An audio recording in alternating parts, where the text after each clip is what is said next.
Number 17। ذاتی कहानियों और सतही बातों का रुझान। कदीम जमाने में किस्सा गो और दास्तान गो हुआ करते थे जो अपने किस्से कहानियों के जरिए लोगों का दिल बहलाते थे, और कुछ मासूम जहन के लोग खुद को इन कहानियों का हीरो तसव्वुर करते थे।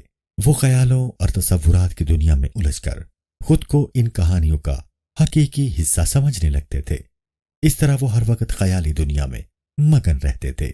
वो ख्याली पलाव बनाते और अपना वक्त जाया करते। ये एक खतरनाक रुझान था। इससे इंसान अमली जिंदगी से किनारा कश होकर जिंदगी की अमली जद्दोजहद से दूर होता चला जाता था।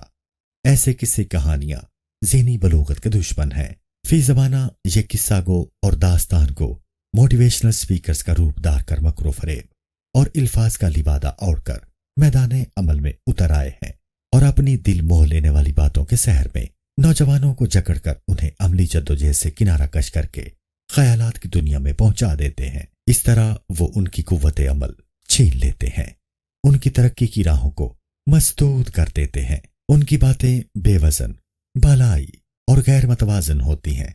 वो अपनी सतही बातों का जाल फैलाकर मासूम नौजवानों को बहला फुसलाकर उन्हें उनकी जिंदगी के हकीकी मकसद से भटका देते हैं। जैसे कदीम किस्सा गो अपनी किस्से कहानियों के जरिए सादा लोगों के बेवकूफ बनाकर अपनी रोजी रोटी के लिए उनसे पैसे बटोरते थे, इसी तरह फी ज़माना मोटिवेशनल स्पीकर्स अपने खूबसूरत और दिल मोह लेने वाले अल्फाज के जरिए दूसरों की भारी रकूम अपनी जेबों में मुंतकिल करते हैं।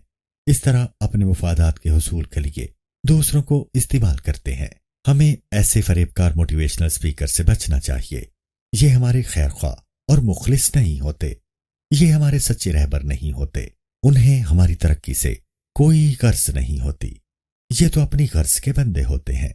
जहां उन्हें अपनी गर्ज और मुफाद नजर आता है वहां जा पहुंचते हैं और अपने मकासद की तकमील के लिए दूसरों को बेवकूफ बनाकर अपना काम सीधा करते हैं। ऐसे नाम निहात मोटिवेशनल स्पीकर से बचना बहुत ही जरूरी है। ये आपकी जिंदगियों को दीमक की तरह चाट जाते हैं। हमारे नौजवानों के जहन नापुख्ता होते हैं। वो अच्छाई और बुराई में तमीज नहीं कर सकते। वो तो शराब के पीछे भागते हैं और उसे पा लेने की तमन्ना और जुस्तजू में अपना सब कुछ खो बैठते हैं। फिर कफे अफसोस मलते रह जाते हैं, मगर पछताने से कुछ हासिल नहीं होता। ये मोटिवेशनल स्पीकर्स दूसरों को मुतासिर करने के लिए अपनी कामयाबियों की मनगढ़ंत कहानियां सुनाते हैं, उन्हें बेहतर मुस्तकबिल का लालच देते हैं। उनकी कहानियां सुनकर नौजवान मचल उठते हैं। वो उनकी मनगढ़ंत कहानियों और उनकी सतही बातों के जाल में फंस जाते हैं और समझते हैं कि वो भी इसी तरह कामयाबियां अपने दामन में समेट लेंगे। ऐसा कुछ नहीं होता। ये झूठी कहानियां और सतही बातें उन्हें कामयाबी की शाहराह का मुसाफिर नहीं बना सकती। ये महज वक्ती जज्बाती फैसला और लगाव होता है जिसकी वजह से वो तहिए दामा रह जाते हैं। वो अपने हाथों अपना मुस्तकबिल दांव पर लगा देते हैं, और जब उनकी आंखों से गफलत का पर्दा हटता है तो वो अपना सब कुछ खो चुके होते हैं। किस्से कहानियां सुनना बुरी बात नहीं, मगर उन्हें सिर्फ किस्से कहानियां ही समझना चाहिए। हकीकत की दुनिया से उनका कोई ताल्लुक नहीं। हकाइक और ख्वाब दो अलग अलग चीजें हैं। ख्वाबों का असीर हमेशा नुकसान में रहता है, उसे कुछ हासिल नहीं होता। हकाइक को पाने के लिए अमली जद्दोजहद की जरूरत होती है। अगर किसी इंसान में अमली जद्दोजहद का फुकदान है तो वो कभी कामयाब इंसान नहीं बनता। नाकामियां उसका मुकद्दर बनती हैं। कामयाबियों के हुसूल के लिए, उसे फतह करने के लिए जद्दोजहद से बेहतर हथियार और कोई नहीं। अमल से ही जिंदगी बनती है, जन्नत भी जहन्नुम भी।